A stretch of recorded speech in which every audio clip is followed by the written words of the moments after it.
कैसे मैनेज करें, 1 year gap, 2025 में एडमिशन ले रही हूँ, प्लीज़ बताएं। यूपीएससी 2026 का टारगेट है। देखो यूपीएससी के लिए जीवन में ना बहुत सारी कुर्बानियां देनी पड़ती हैं, है ना। आप दो नाव पे एक साथ सवार नहीं हो सकते, क्योंकि गवर्नमेंट टीचर की प्रिपरेशन और यूपीएससी की प्रिपरेशन अलग अलग चीज़ हो गई।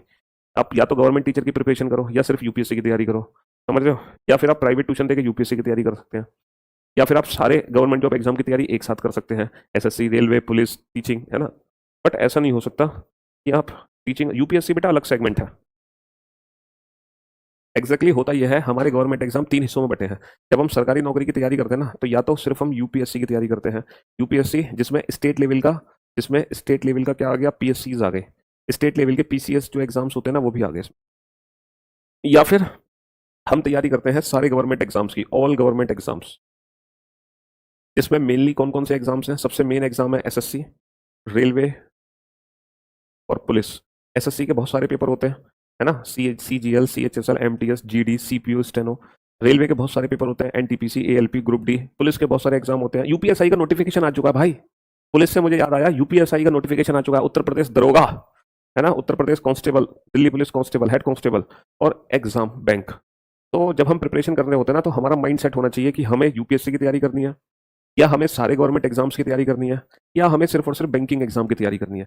क्योंकि इन तीनों की तैयारी अलग अलग मेथड से होती है, अलग अलग तरीके से होती है। इन तीनों की प्रैक्टिस अलग अलग तरीके से है। यूपीएससी का पॉइंट ऑफ व्यू अलग है और गवर्नमेंट एग्जाम। बट अगर मैं रीजनिंग की बात करूं कि तो यूपीएससी और गवर्नमेंट एग्जाम के लिए रीजनिंग एक ही है। इन दोनों के लिए रीजनिंग हमारी सेम है, लेकिन बाकी जो सब्जेक्ट्स हैं उनकी तैयारी में डिफरेंस है। बाकी सब्जेक्ट्स आपको बिल्कुल अलग मेथड से तैयार करने पड़ते हैं, ठीक है। हाँ जी। तो आप टारगेट डिसाइड करो कि आपका एक्चुअल में टारगेट क्या है। ये वाला वैसे तो 99%, मतलब मैं तो कहूँगा 90% बच्चे ये वाला टारगेट अचीव करते हैं, 9% बच्चे ये वाला टारगेट चूज करते हैं, और 1% स्टूडेंट हैं जो ये वाला टारगेट चूज करते हैं।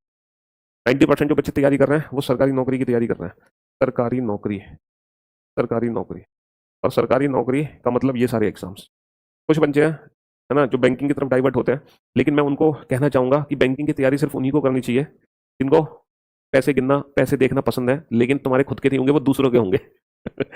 वरना बैंकिंग से बहुत अच्छी जॉब्स हैं बेटा ये वाली। बैंकिंग था एक जमाने में जो काफी नाम हुआ करता था, बैंक मैनेजर, बैंक पीओ, लेकिन आजकल बैंक पीओ, बैंक मैनेजर की कोई वैल्यू नहीं है। तो मेरे अकॉर्डिंग बैंकिंग एग्जाम की तैयारी पता नहीं जो जिनका सपना है उनको करनी चाहिए, बट मेरे अकॉर्डिंग अगर आप तैयारी करते हो तो या तो ये वाली तैयारी करो या फिर ये वाली तैयारी करो। ये दो सेगमेंट तुम्हारे लिए है, और ये बहुत अच्छी रेपुटेटेड जॉब है, समझ रहे हो, शानदार। ये तो इन जॉब की कोई वैल्यू नहीं है, मतलब वैल्यू है ठीक है, बैंक मैनेजर हो, बैंक पीओ, बट वो मजा नहीं है नौकरी का, जो नौकरी का मजा इन इन एग्जाम्स में है। हाँ जी। तो मैं आप लोगों को क्या समझा रहा था, हॉट एंड टी। अगर हम हॉट और टी की बात करते हैं, अगर हम